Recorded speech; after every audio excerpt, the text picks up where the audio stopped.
Messi, Ronaldo, Shakib Al Hasan, যাদের খ্যাতি আছে, এক কথায় যাদেরকে পৃথিবীর মধ্যে সবচাইতে বেশি মানুষ চেনে, তারা কি সফল?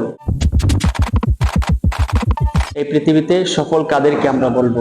যাদের টাকা বেশি, যাদের খ্যাতি বেশি, যাদেরকে সবচাইতে মানুষ বেশি চেনে, তারা কি সফল? মেসি, রোনালদো, সাকিব আল হাসান, যাদের খ্যাতি আছে, এক কথায় যাদেরকে পৃথিবীর মধ্যে সবচাইতে বেশি মানুষ চেনে, তারা কি সফল? সফলতার সংজ্ঞা দিতে গিয়ে আমাদের অনেক পিতামাতা আছে, যারা সবচাইতে বেশি টাকা কামায় ওদেরকে দিয়ে তারা সফলতার উদাহরণ দেয়। এবং তার মতো টাকা কামাতে হবে, সে এইটা করেছে, ওইটা কিনেছে, বাড়ি গাড়ি করেছে, সবকিছু করেছে, সেই হচ্ছে সফল।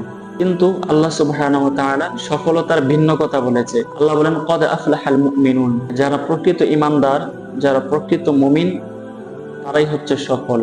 আল্লাহ তাআলা যাদের টাকা বেশি তাদেরকে সফল বলে নাই, যাদের খ্যাতি বেশি তাদেরকে সফল বলে নাই, গোটা পৃথিবী বিস্তৃত যাদের পরিচিতি তাদেরকে সফল বলে নাই। আল্লাহ বলেছেন কদ আফলাহাল মুমিনুন, তারাই সফল হয়েছে যারা ঈমানদার, যারা মুমিন, যারা মুত্তাকি।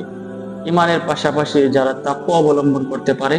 এরপরে আল্লাহ তাআলা বলেছেন আল্লাযীনা হুম ফি সলাতিহিম খাশিউন, ওই সমস্ত ব্যক্তিগণ সফল যারা তাদের নামাজটাকে বিনয়ের সাথে আদায় করে। নামাজের মধ্যে খুশুখুদু রয়েছে, নামাজের মধ্যে বিনয়ী ভাব রয়েছে, ওই সমস্ত ব্যক্তিগুলাকে আল্লাহ তাআলা সফল বলেছেন। তো টাকা পয়সা ধন দৌলত থাকলে সফল নয়, সফলতা নয়। কারণ আমরা যখন মারা যাব, আমরা যখন ইন্তেকাল করব, এরপরে কিন্তু আমাদের টাকা পয়সার কোনো পাওয়ার থাকবে না। এরপরে আমাদের আমলের পাওয়ার থাকবে, ইমানের পাওয়ার থাকবে।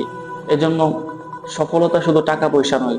দুনিয়াতে চলাফেরা করতে গেলে টাকা পয়সার প্রয়োজন রয়েছে, কিন্তু সফলতার মূল চাবিকাঠি যে টাকা পয়সা, ধন সম্পদ, এগুলা নয়। এজন্য আমাদের যাদের মা বাবা বলবে যে তার মতো টাকা কামাতে হবে, এরকম হতে হবে, সেরকম হতে হবে, যে সফলতার জন্য শুধু টাকা নয়, সফলতার জন্য ঈমান হচ্ছে মেইন। যাদের ঈমান থাকবে না, যাদের ঈমানে ঘাটতি থাকবে, তাদের সফলতার মধ্যে ঘাটতি থাকবে।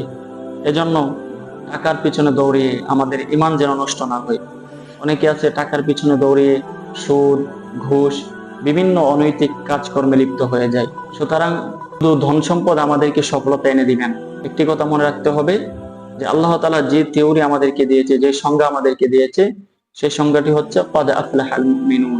এখানে আরো অনেকগুলা সংজ্ঞা রয়েছে। এখানে সবচেয়ে মেইন যে পয়েন্ট সেটি হচ্ছে আল্লাহ তাআলা বলেছেন কদ আফলাহাল মুমিনুন, যারা মুমিন, যারা ঈমানদার, তারাই হচ্ছে সফল। এজন্য আমরা চেষ্টা করব আমাদের ঈমানটাকে মজবুত করার জন্য, আমাদের আমলগুলোকে মজবুত করার জন্য। আল্লাহ